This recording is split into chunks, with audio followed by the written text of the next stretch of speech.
tries to mug you. What? Or if your government tries to throw you in a can. What? You're gonna want a shotgun. Oh. What? An automatic rifle. And a lot of ammo. Gun? Yeah, gun. We're all set to riot. Buy a gun. Before you lose your Second Amendment. Buy a gun. They'll burn you out like a Waco. They'll stick your ass in a camp. 10-foot cops in riot gear. Gonna kick your ass and laugh. The revolution is on its way. Better lock and load your AK.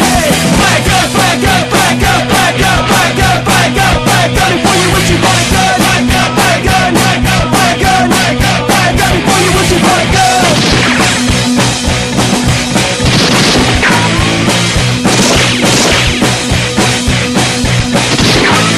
We're all set to riot. Buy a gun. Before you lose your Second Amendment. Buy a gun. They gave your money to the banksters. They stole your pension funds. It's time that we took to the streets. It's time we had our turn. A revolution is on its way, and the founding fathers would say, buy a gun, buy a gun, buy a gun, buy a gun, buy a gun, buy a gun, buy a gun. Before you wish you bought a gun. Buy a gun, buy a gun, buy a gun, buy a gun, buy a gun, buy a gun. Before you wish you bought a gun.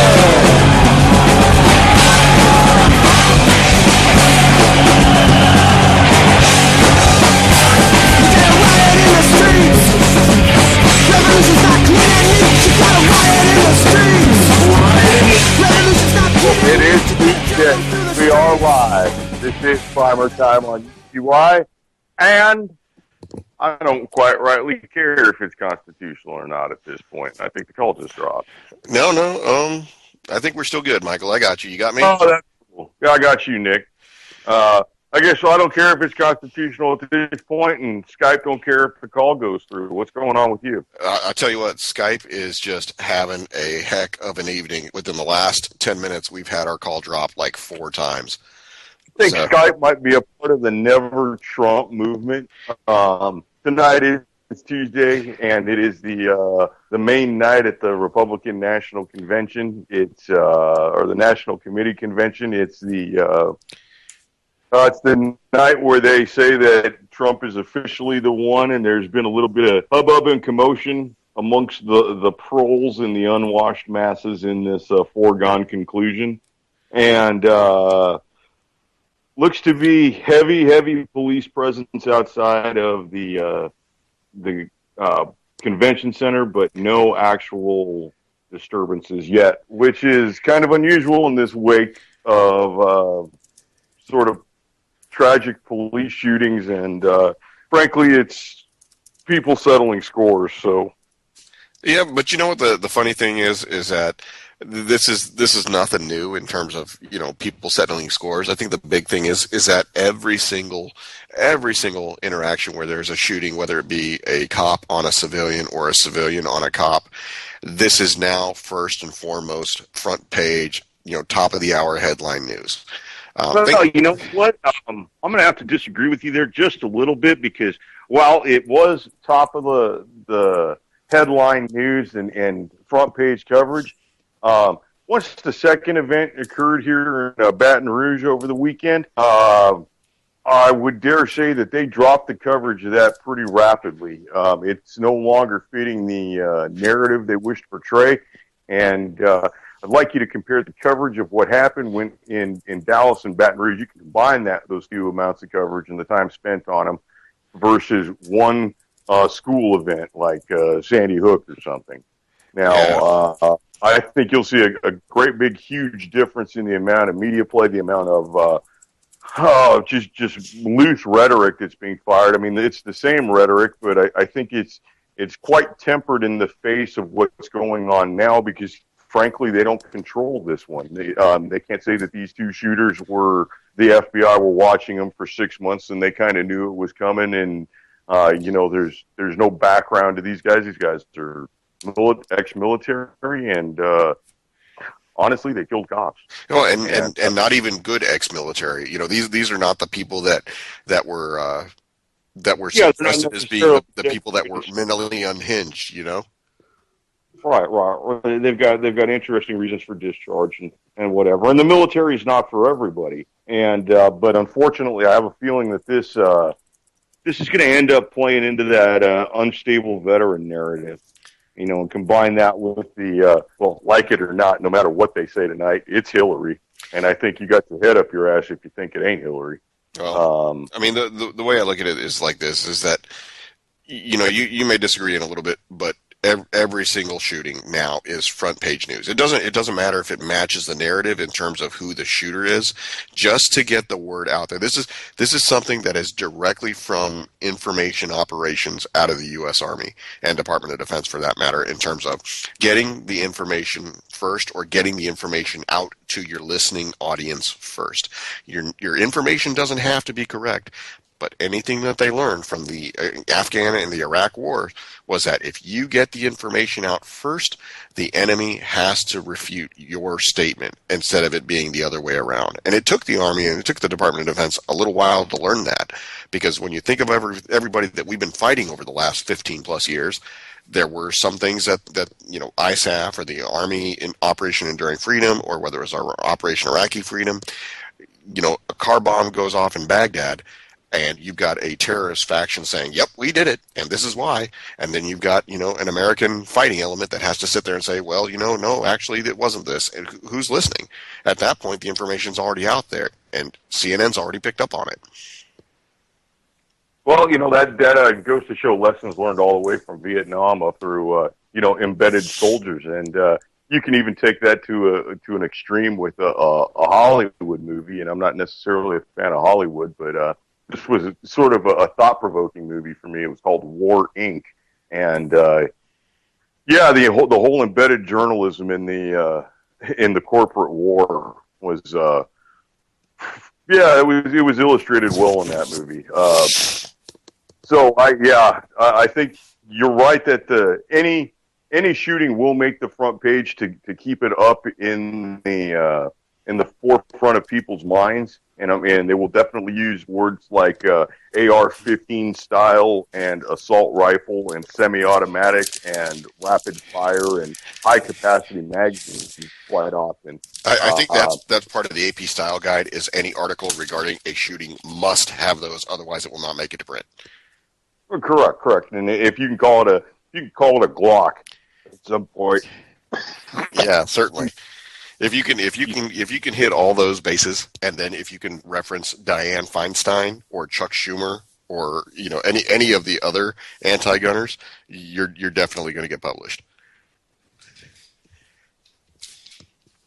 Well, I've got very little respect for Dianne Feinstein, and I've got no doubt that currently she's sitting on a bill that's probably the exact same bill that she's been pushing through every time, just with dates and times and bill numbers changed on it. Oh, certainly. This is just commercial off the shelf anti-gun legislation.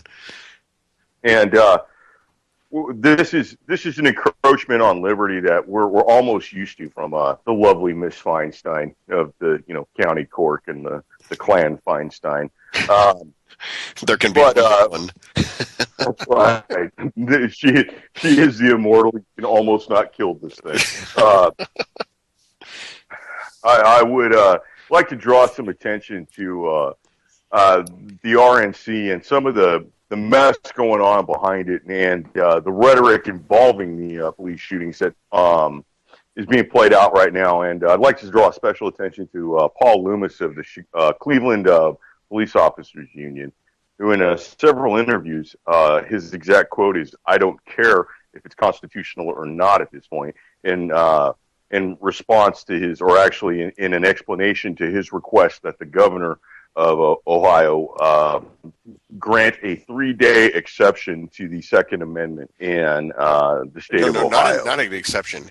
He's seeking an executive order or something suspending the Constitution in terms of not allowing the Second Amendment. That's really the technical kicker right there. That is, for a guy who's supposedly very well read and educated, the or something is unique. He's truly, he and his officers, his fellow officers, are truly heroes and protectors of the Constitution, except for this one time.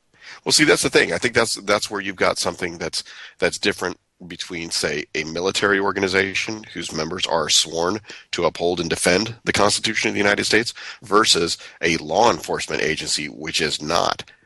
So, Well, and I'd like to address the fact that this guy treats this job, J-O-B, as if it's a vocation from the Lord, as if, boom, one night, a great flash of light and a booming voice from the heavens said that ye shall become a cop.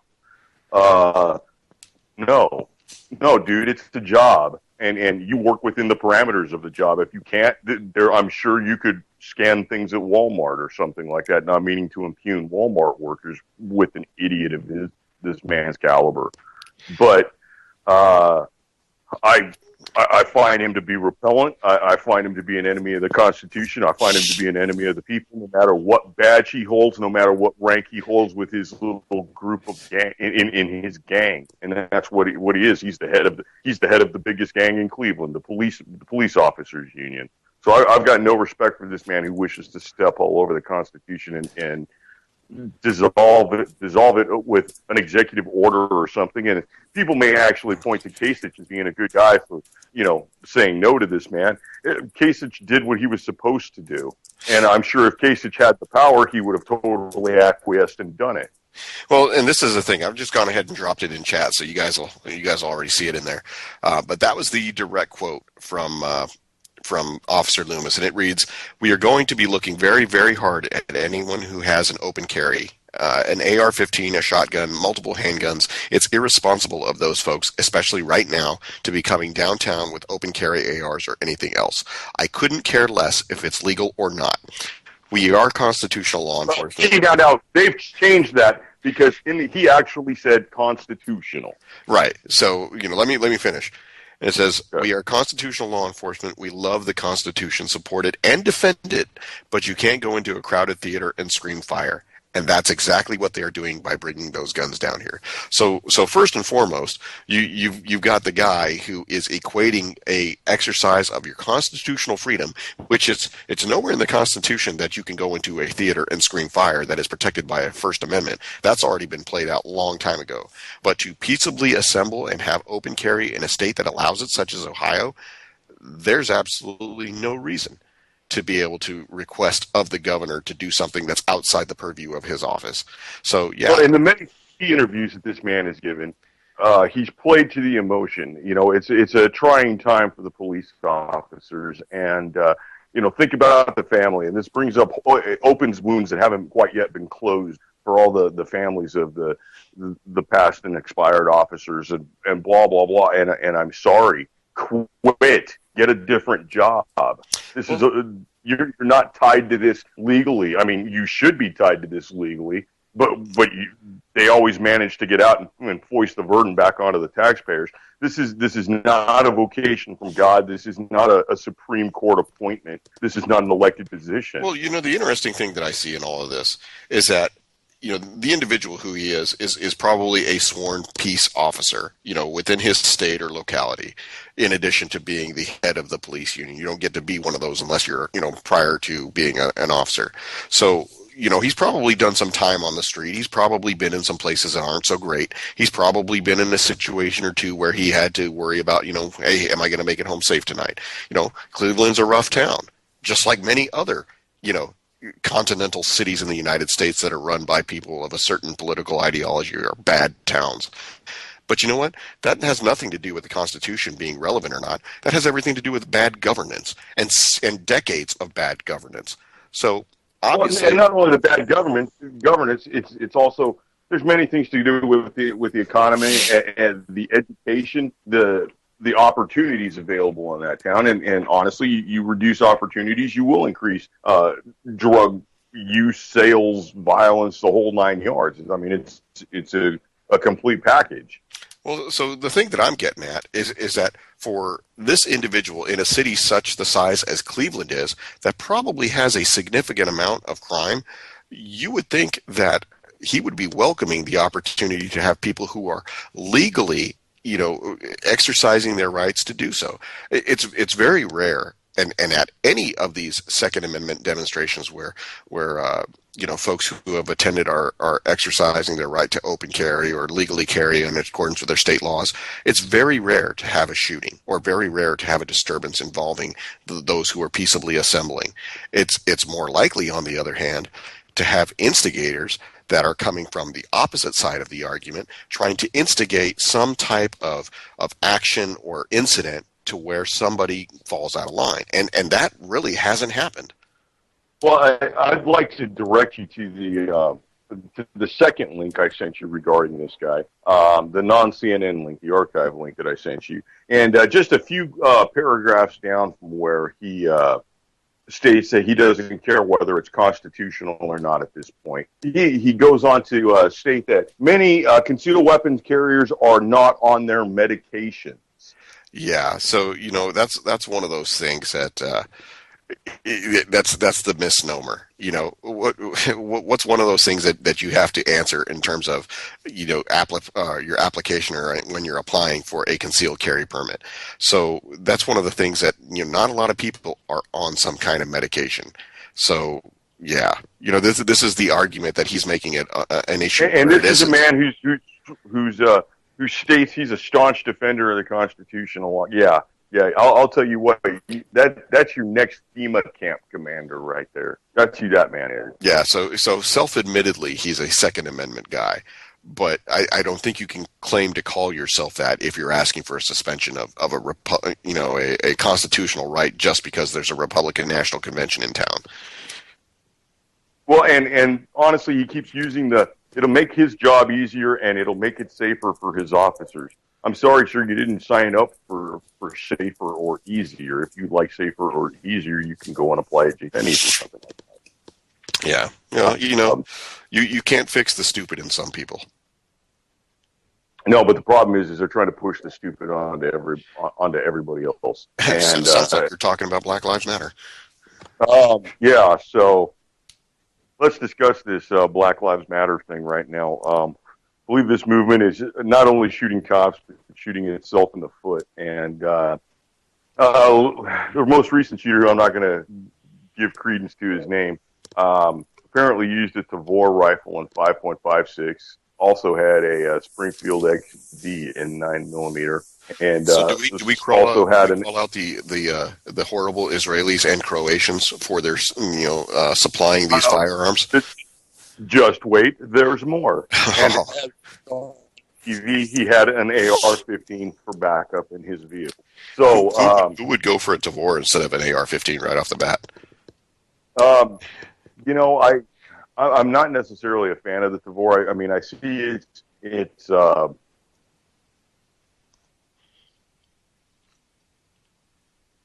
Michael, did I lose you there for a second?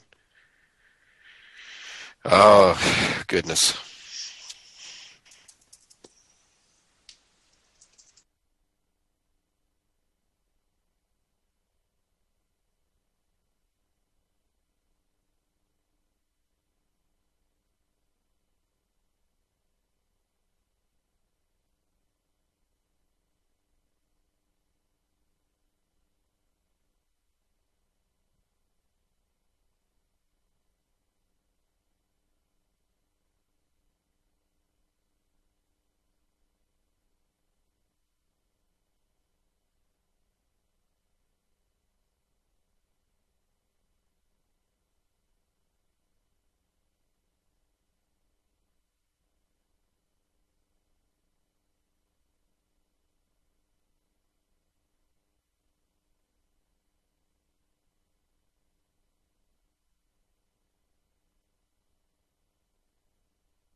good job. You there? Oh, Nick. Where you at, Nick? Nick, are you there? Maybe your mute is on or something. I don't know. You there? I don't know or something.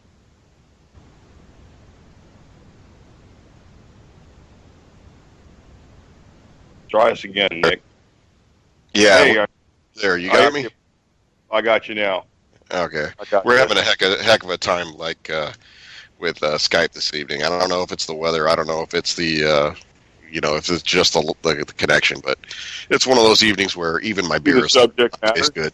The subject matter. We're touching on some pretty touchy topics of the future of the nation. To be honest with you, I mean, we're watching the Republican Party implode.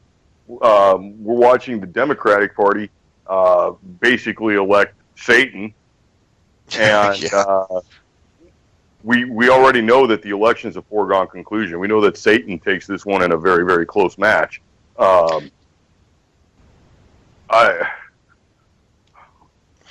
don't know. I mean, I keep hearing lots of rhetoric about the gun control.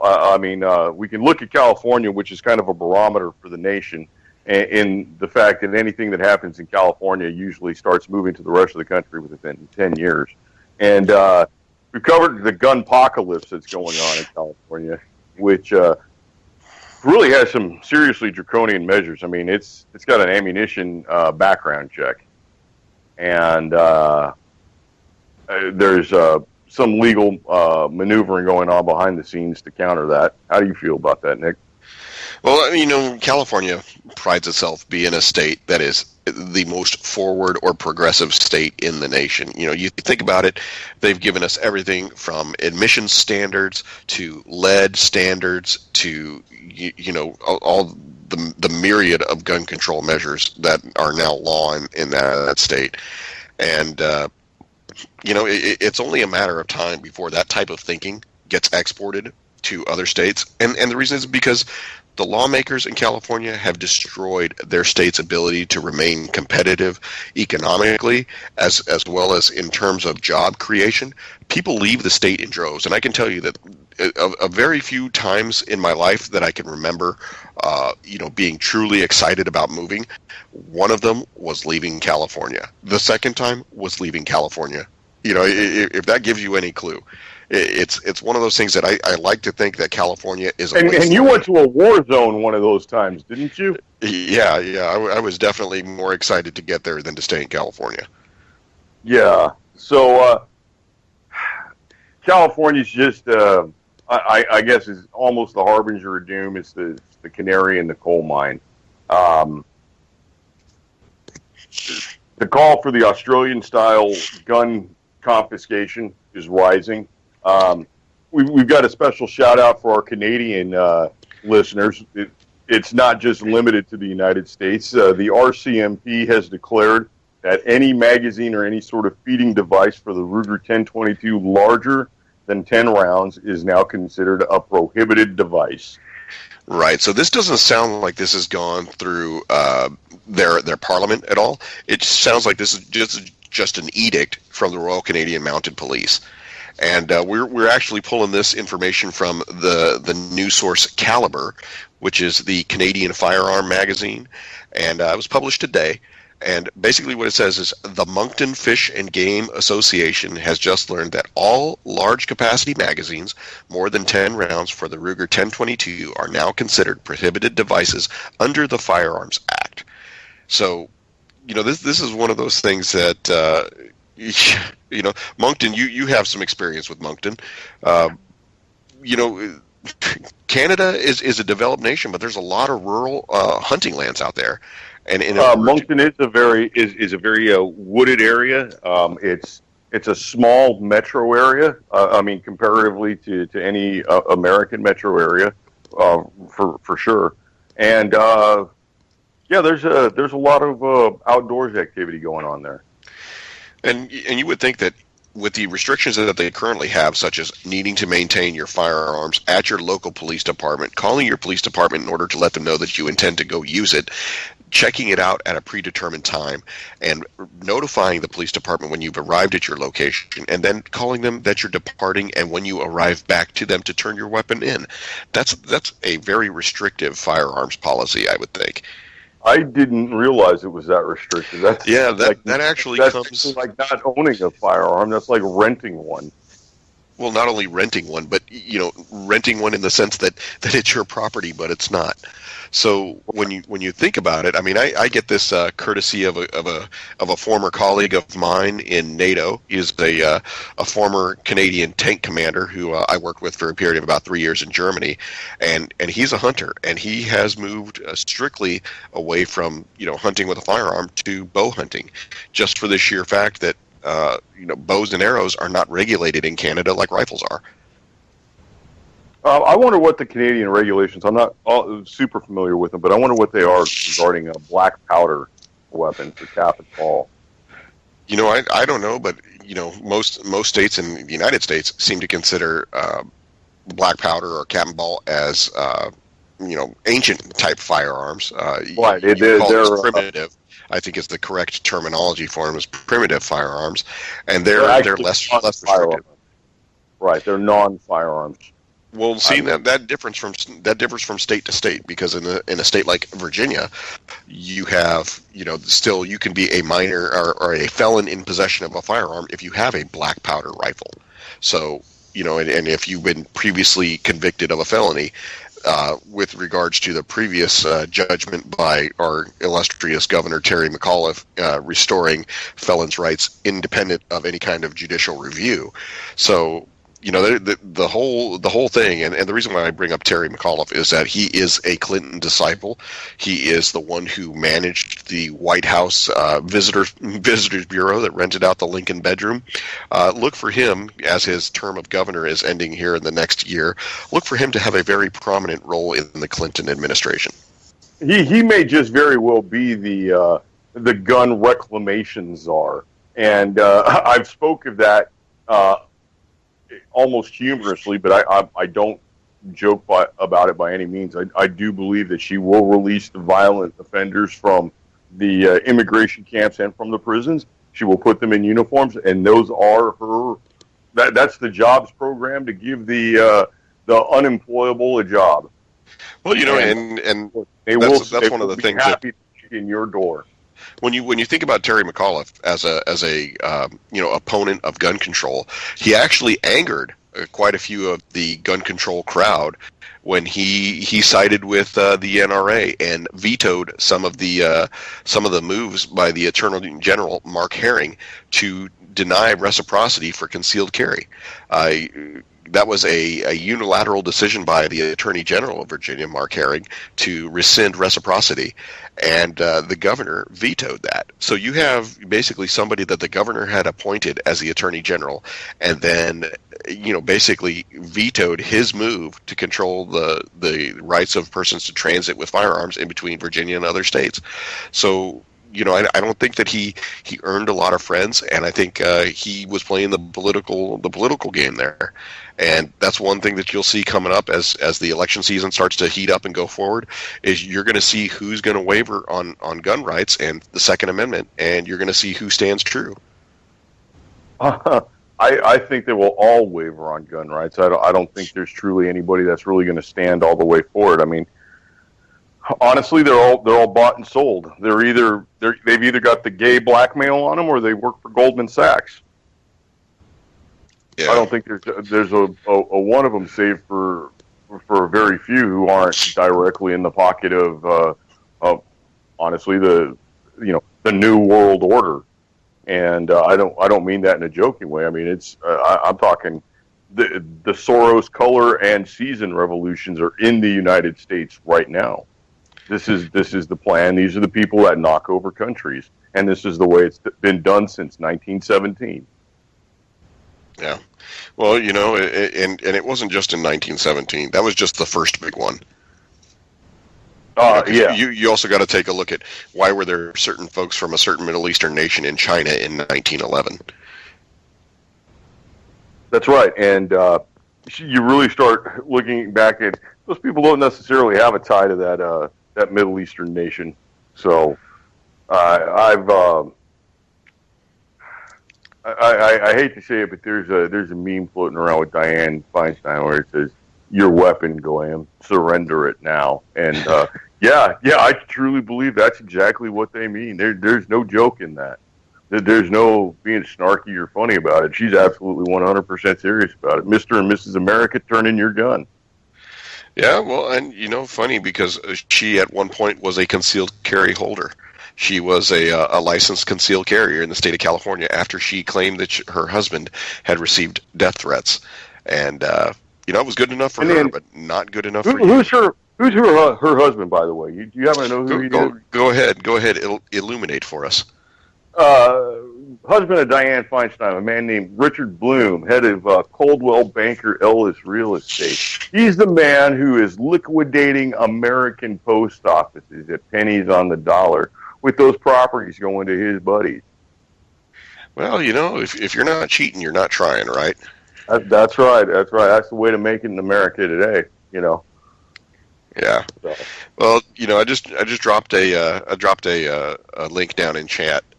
France, our illustrious partner in the war on terror, has moved to select a replacement rifle for their FAMAS armed, and they're looking. Let's talk about the FAMAS. Let's talk about the FAMAS real quick. It's sort of a rifle that's gained a cult following outside of the French military. Number one, it's not necessarily available to civilians in a semi-automatic form. No, it's actually not available to any civilian in France due to the fact that it is a military caliber. Right, but they don't make a civilian version for sales outside of France or in the United States or anything. I've never seen one. But it's very, very popular in video games, and it kind of spawned a meme of. Yeah. And like I said, it's not particularly popular among French army soldiers, anyways. No, but it does have a very. They would much rather have an AR-15 or an M4 in our configuration. Right, but it has a very space age look, which lends itself to the video game culture, and it's sort of spawned the meme of, "Is that a FAMAS?" Michael, did we lose you? I hope not. I hope not, sir. I believe that was it. Nick, you there? Are you there, sir?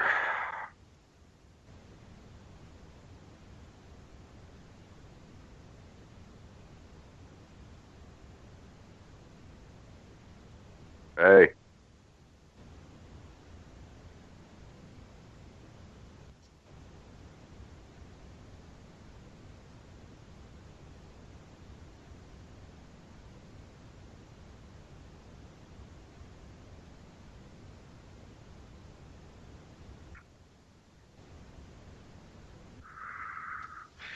Oh, it's one of those. Hey, there you are.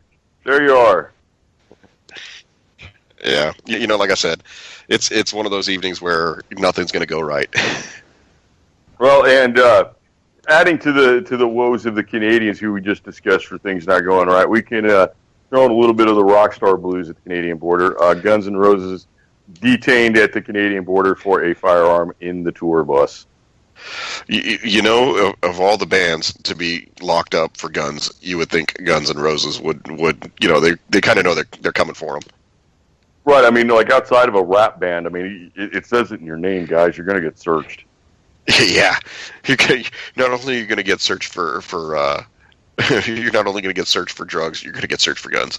That's just the way it is. I mean, so, all right. So we in the UCY family, we have a chat, and we were discussing earlier some of the interesting things that you've heard employees at gun shops say, and some things that are complete and absolute fabrications just because a guy can tell you a lie because he's got a name tag that denotes authority. So, right. Do you have any experiences with that? No, I think as a casual observer, because I don't go to the traditional gun store or like the gun store that has a range very often. More than likely in my area, I'll go to like a small mom and pop shop that sells ammo, or I'll go to one of the big box stores. But specifically, there's one in my area that I go to infrequently, and as a casual observer, I kind of take in a little bit more in dealing with the type of people that are working at the establishment versus the type of people who are going in. The first I'll bring up is the nephew or the son of the employee who knows absolutely next to nothing and attempts to throw his weight of his parent, who is the owner, around. Have you ever run into that guy? I've seen that guy. He's usually the guy who will butt in on another salesman and customer and tell the little lady what she needs is a good 22 pistol when she's looking at perhaps like a smaller 38 or a 9mm for like concealed carry. Exactly. A little lady like you just do fine with a 22. That's all you need. Yeah. Or aside from giving some erroneous information about the ability of a 30-round magazine to be expended in 3 seconds. But that would be more of a media junkie tactic right there. That's just insanity.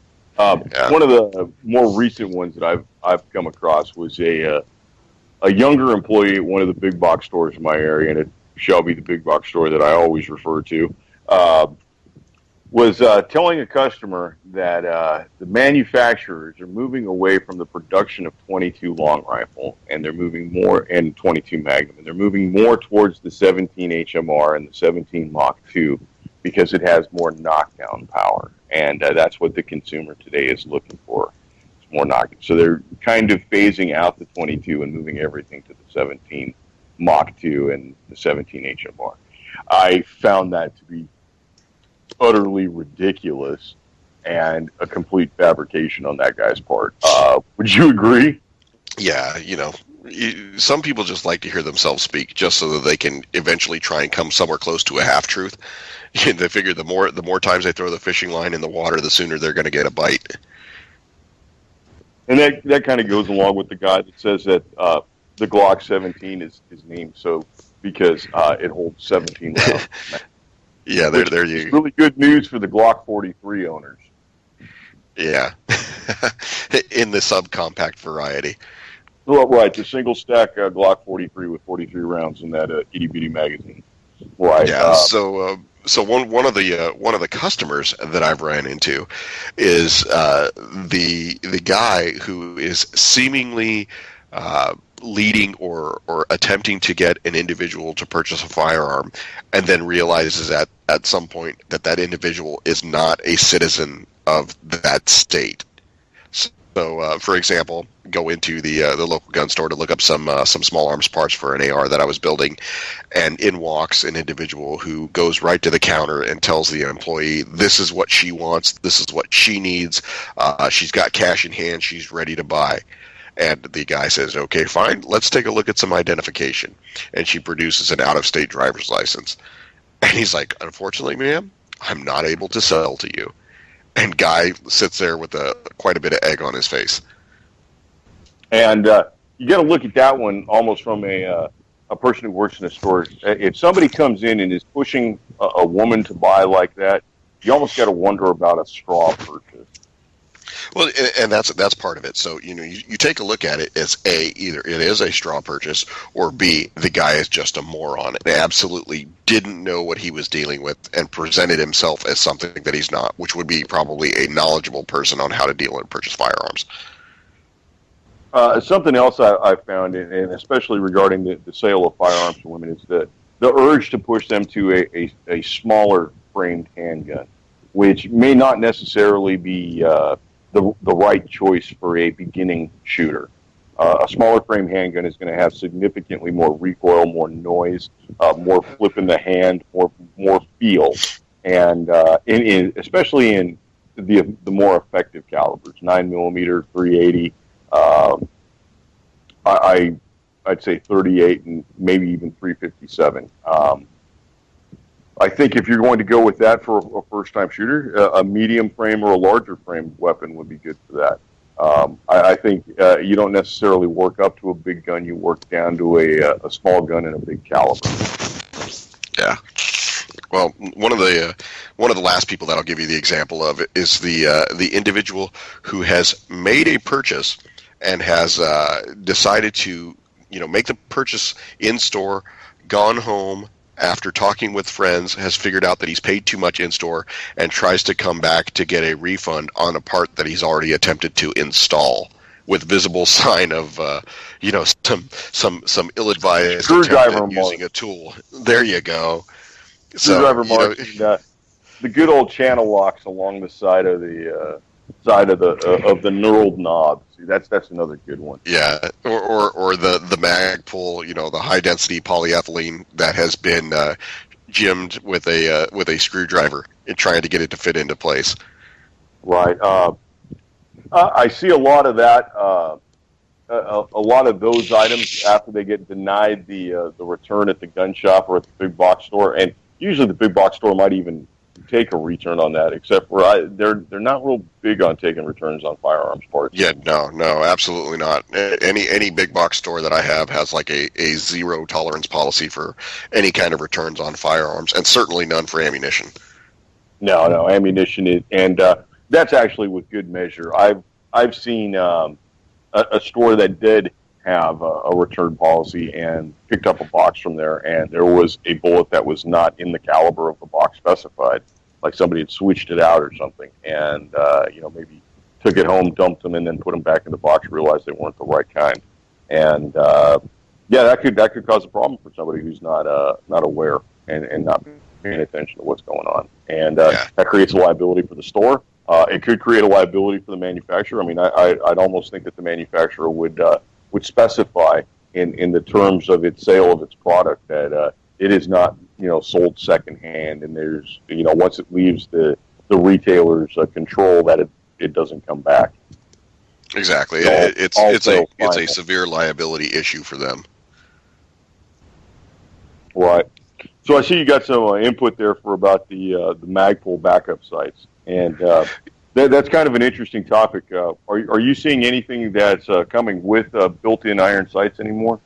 So when you take a look at some of the, we'll say for example, like the Smith & Wesson M&P 15, those can come with like a fixed front sight, and they'll usually include like a Magpul Embus rear sight.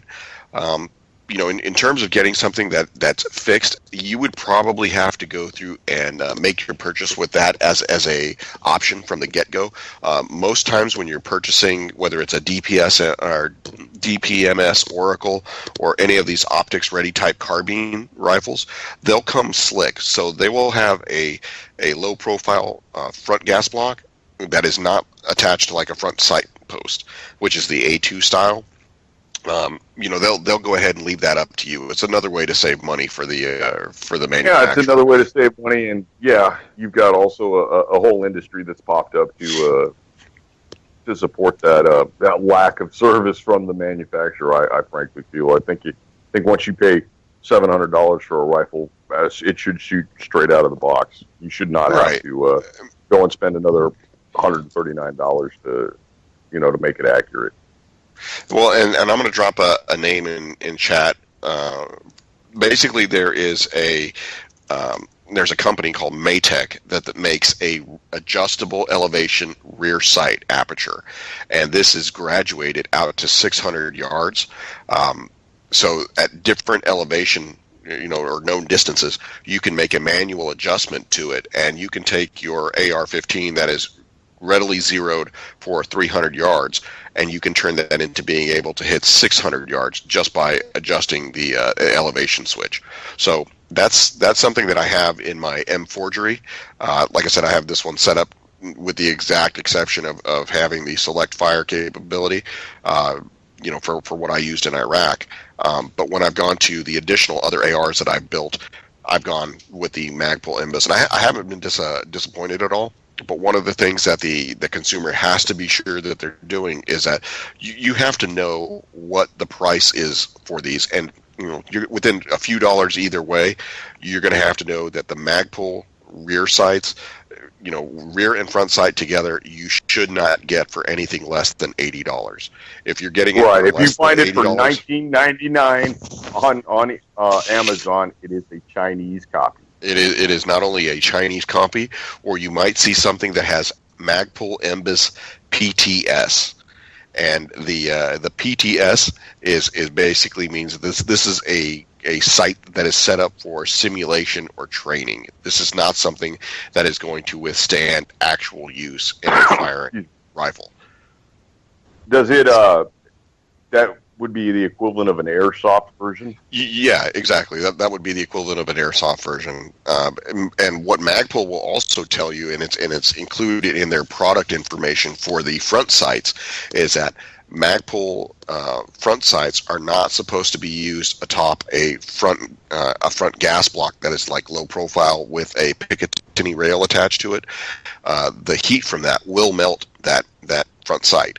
So if you're going to use a low profile gas block, make sure that is on the inside of handguards or under a quad rail system or M-lock or key mod. Yeah, not where the rail is directly on top of the gas block. Exactly, and that is in the Magpul product information. It is a warning that's there, but just make sure that if you're going to go out and do a build, that you don't expect to put that front sight or that polymer front sight on top of a gas block with a rail. That will render that null and void in terms of warranty, and you will be without a front sight pretty soon. And probably usage after a while too. I'd imagine that a melting front sight is going to that's going to ruin your day.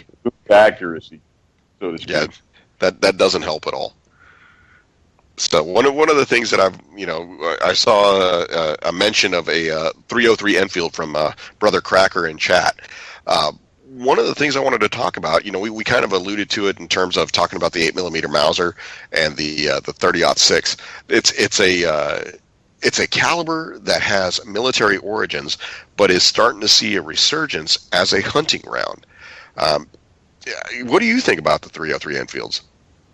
I think they're a really nice rifle, and they're a hunk of history, and I think the ammunition is becoming extremely expensive. And for a guy like Cracker, who's a master reloader, I think it's a wonderful option.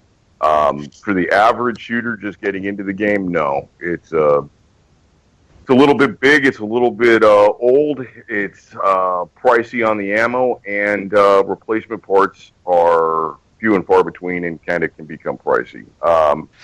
Cracker's got a skill set that is far beyond the average beginner.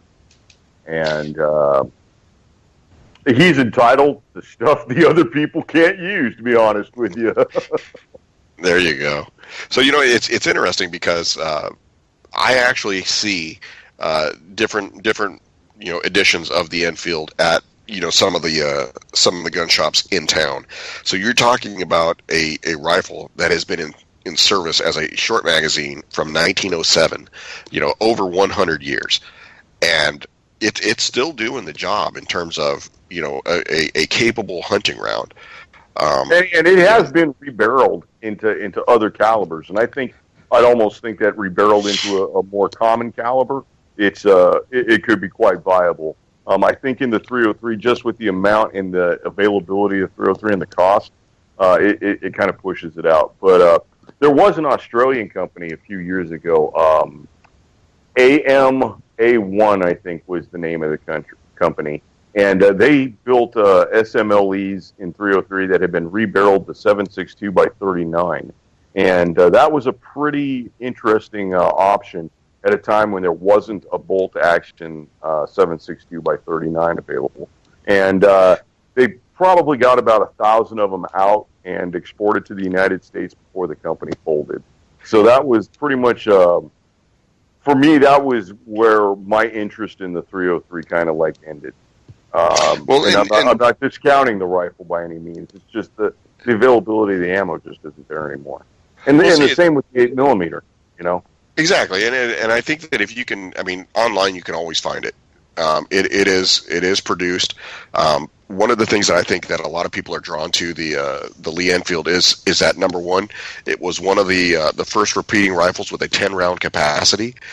It had a very smooth movement, and once you were trained on using it, you could become very adept at hitting multiple targets in the time that other rifle marksmen would have to reload. You could be well within your ability to continue firing.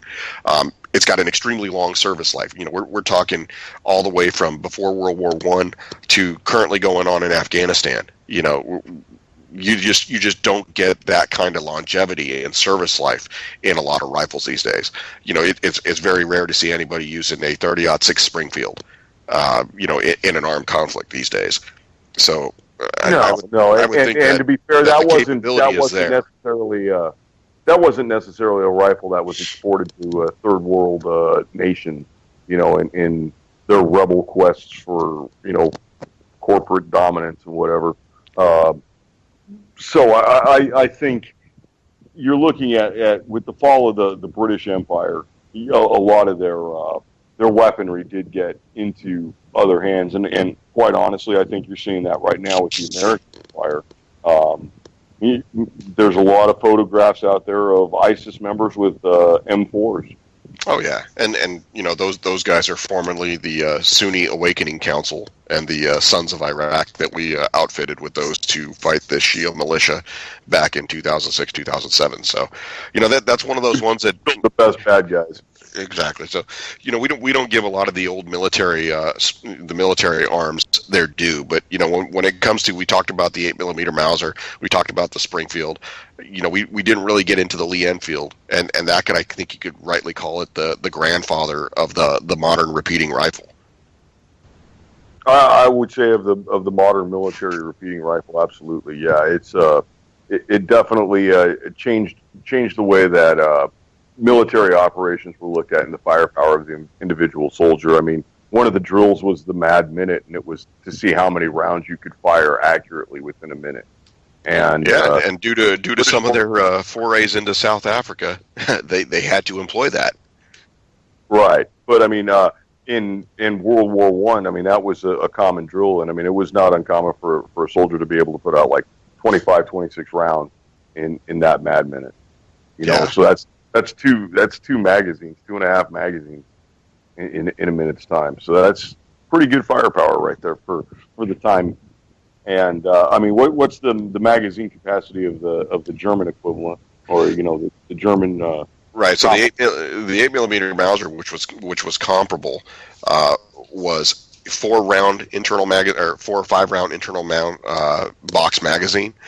Usually it was 4 rounds with 1 in the chamber, so you'd have a combination of 5 rounds. So, you know, that's one of those that could be loaded from a stripper clip. I just think they're real unique because, you know, you're going on over 100 years, and if you've got a relative or somebody that has one in your family, you know, that might be an interesting inheritance or something when somebody contemplates going to one of these gun buybacks. If you can you know, sway them not to do that and to you know, release it to you as a responsible gun owner, that's the way to go. And you know, with its lack of ammunition, if you can get a hold of any sort of quantity of ammunition, say 40 rounds or something, you potentially have a wall hanger that could still do duty. Yeah. I wouldn't necessarily look at that as a blinking rifle or anything, but yeah, you know. But the ammunition is an investment. I dare say it's probably $1 a round for 303 right now. Yeah, pretty much. Well, you know, and being over 30 caliber, it is capable. You know, I can tell you in the Canadian Arctic, a lot of the Inuit folks up there prefer to use that. And you know what? That's an interesting story right there. The Canadian Rangers no longer use the 303. They've gone to a 308. Yeah. Well, and that's one of the things is as of 2012, they wanted to succeed that sometime around the end of 2015. So you're talking about the total production, you know, according to ye olde Wikipedia, of over 17 million rifles. You know, that's longevity, that's strength in numbers. I think if History Channel were to do the top 10 guns, Lee Enfield probably has to come in at number 1 or number 2. Oh, I would say it's a little bit lower than that. I think firearms that change the world will probably go more towards the Mauser. You're gonna see that the Optimat is going to come in at number 1 always, just for proliferation. But in terms of longevity, the 303 has it beat. Right, but I'll tell you what, the Mauser spawned a hell of a lot more copies. Yeah, that is true. That is true. So, then that's one of the things that kind of brings me to a recurring point, is that as a nation, America tends not to be a nation of innovators. We tend to be a nation of imitators. I think we're rapidly approaching a nation of temporarily broke millionaires who are waking up to the fact that they're actually not millionaires and they're not temporarily broke. And with that being said, Nicholas, let's hit the 4 rules of gun safety. Do so I can enjoy my beer. All right. First rule of firearm safety is every firearm is loaded until you physically and visually inspect that it is not loaded. Rule number 2 is keep the muzzle pointed in a safe direction at all times. Do not cover anything you do not wish to destroy. Rule number 3 is know what is your target and know what's behind your target at all times. And rule number 4 is the most important rule. Please keep the booger hook off the bang switch until you are ready to discharge the weapon. Keep your finger out of the trigger guard until your gun is on target and you are ready to fire. Thank you very much. There you go. So, I stopped into the local Gander Mountain today, and the only 22 they had on the shelf was the Federal Auto Match. I don't like Gouger Mountain. And don't you have a story about a Gouger Mountain getting broken into? Yeah, so it seems outside of Indianapolis, there was a Gander Mountain that was broken into by some individuals who decided to use a vehicle as a battering ram, and they made off with 11 different firearms. And the ATF is offering a $10,000 reward, leading to the arrest, capture, and conviction of said individuals. So that's like $900 a gun. Yeah, if you're out there in America's heartland, and there's some guys trying to pawn off some used stuff out there for cheap, they may be involved. Yeah, that's something that you really have to know now, that anything that's priced too good to be true is not true. And the cops don't like it when you have a stolen firearm. If you encounter a police officer with it, they will confiscate it. And depending on how they feel that day, they may take you to jail. They may not take you to jail. You will lose that firearm, though, and you will not get compensated for it.